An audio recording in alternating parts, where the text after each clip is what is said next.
Sumasahing papawid mula sa broadcast studio ng DWWD sa Quezon City. Narito ang mga boses ng katotohanan sa radyo. Muslimin Borja, Abdul Rashid Santos at Abdul Malik Calvin. The voice of truth, the voice of truth. Ang boses ng katotohanan.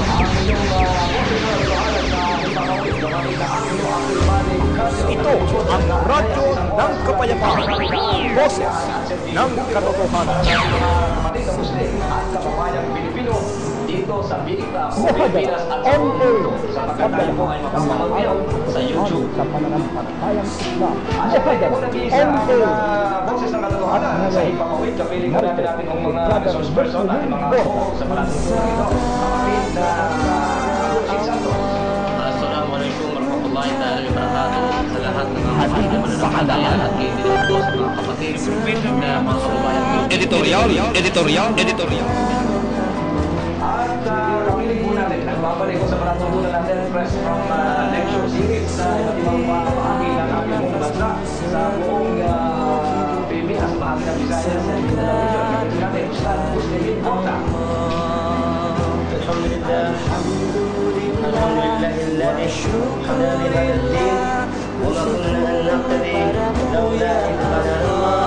Thumma alhamdulillah arsala rasulahu bil huda wa dinil haq yudhhirahu ala ad-din kullihi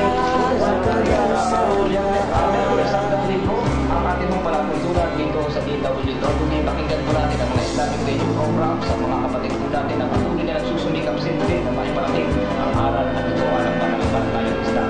Merkules, Huwebes, Biyernes, Sabado, dito sa DWWD. Sa Biyernes, meron po tayo ng program.